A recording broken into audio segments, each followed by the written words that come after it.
Hello everyone, I'm Dr. Ashish Reddy, consultant microsurgical andrologist from Asian Andrology, Gachibowli, Hyderabad. ఈ video exclusive నేను medical professions కోసం చేస్తున్నాను. Medical ప్రొఫెషన్స్లలో radiologist, orthopaedics, radiographers, OT assistants, ఈ 4 people చాలా high లెవెల్లో radiation ఎక్స్పోజర్లో ఉంటారు.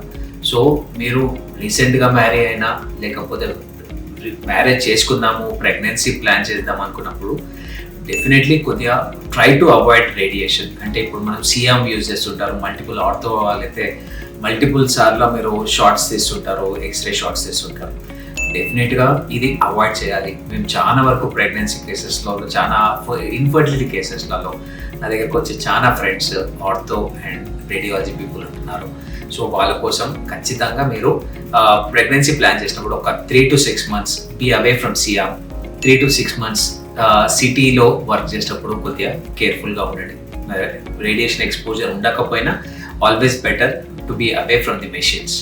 మెయిన్గా ఆర్థోపెడిక్స్ కానీ లేకపోతే ఓటీ అసిస్టెంట్స్ ఎవరైతే ఆర్థోకి అసిస్ట్ చేస్తున్నారో, లేకపోతే స్క్రబ్ నర్సెస్ ఉన్నారో, లేకపోతే any types of nurses ortho డిపార్ట్మెంట్స్లో ఉన్నారో, లేకపోతే ఎనీ సర్జికల్ డిపార్ట్మెంట్లో ఉంటే డెఫినెట్లీ రేడియేషన్ క్యాప్స్ వేసుకోండి. కంప్లీట్గా మీరు మీ డ్రెస్ కంప్లీట్గా ఫిల్అప్ చేసుకోండి.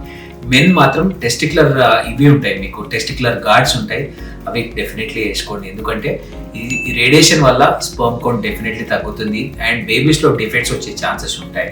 సో ఖచ్చితంగా అవాయిడ్ చేయండి.